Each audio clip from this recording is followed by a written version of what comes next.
मुल्क के सियासी ऐं सुफारती मंज़रनामे में ओचितो पैदा थियल एक ख़ामोशी केतिरनि ई सवालनि खे जन्म ॾेई रही आहे। ख़ासि तौर ते जॾहिं ख़िते में ईरान ऐं अमेरिका विच में छिकताण उरूज ते हुजे ऐं पाकिस्तान अहम सुफारती किरदार अदा करे रहियो हुजे, तॾहिं सदर आसिफ अली ज़रदारी जे गैर मौजूदगी बहस जो मौज़ू बणिजी वई आहे। ज़रियनि मूजिब जॾहिं इस्लामाबाद में ईरान ऐं अमेरिका विच में अहम सुफारती राब्ता जारी हुआ ऐं आलमी नज़रूं उन्हनि ॻाल्हियुनि ते खुतल हुयूं, तॾहिं मुल्क जो सदर गादी वारे शहर बदिरां टंडोलायार में एक ज़ाती ताज़ियत में मसरूफ़ हो। इन गैर मामूली मौक़े ते संदसि गैर हाज़िरी न रुगो सियासी हलकनि पर सुफारती मुबसरनि लाइ बि हैरान कंदड़ बणिजी वई। रुगो सदर न पर पीपल्स पार्टी जी आला क़यादत पिणु इन हसास मरहले दौरान मंज़र ते नज़र न आई। पार्टी चेयरमैन बिलावल भुट्टो ज़रदारी, जेको अॻु परॾेही वज़ीर तौरु अहम सुफारती किरदार अदा करे चुको आहे, पिणु इन दौरान ख़ामोश ऐं गैर हाज़ुर ॾिठो वियो। साॻे वक़्तु सेनेट चेयरमैन, गवर्नर ऐं सिंध ऐं बलोचिस्तान जे वॾनि वज़ीरनि समेत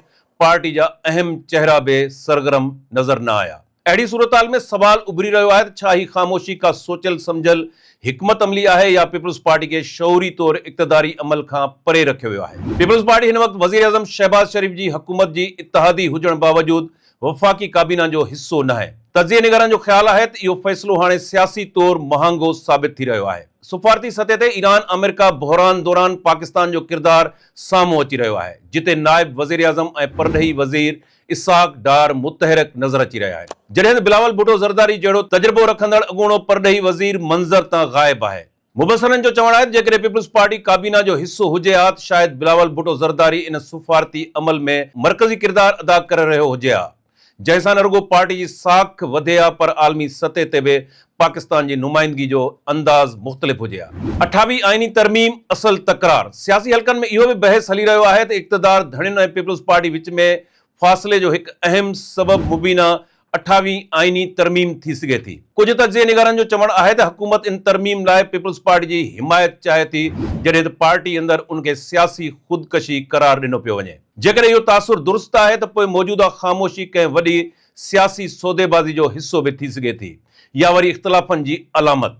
सदर आसिफ अली ज़रदारी जो ताज़ो चीन जो दौरो बि बहस जो मौज़ू बणियल आहे, जिते परॾेही वज़ीर, घरू वज़ीर ऐं फॉरेन ऑफिस जे आला अमलदारनि जी गैर मौजूदगी सवाल उथारे रही आहे। पीपल्स पार्टी जी इन ख़ामोशी वारी ख़िला मां सियासी फ़ाइदो वठंदे फंक्शनल मुस्लिम लीग जी क़यादत बि सरगर्म थी वई आहे। ख़ासि तौर ते पीर पागारे जे घराणे मां पीर राशिद शाह जी सियासी सरगर्मियुनि में वाध ॾिसण में अची रही आहे, जेका सिंध जे सियासी मैदान में नए तहरुक जी निशानी समझी पई वञे। सवाल अञा बि पंहिंजी जाइ ते क़ाइमु आहे, छा आसिफ अली ज़रदारी जहिड़े तजुर्बेगार सियासतदान, जंहिंखे पावर पॉलिटिक्स जो किंग चयो वेंदो आहे, वाकई का सियासी ग़लती करे रहियो आहे, या वरी हू शऊरी तौरु हिकु क़दम पोइ ते हटी कंहिं वॾी रांदि लाइ मैदान तयारु करे रहियो आहे।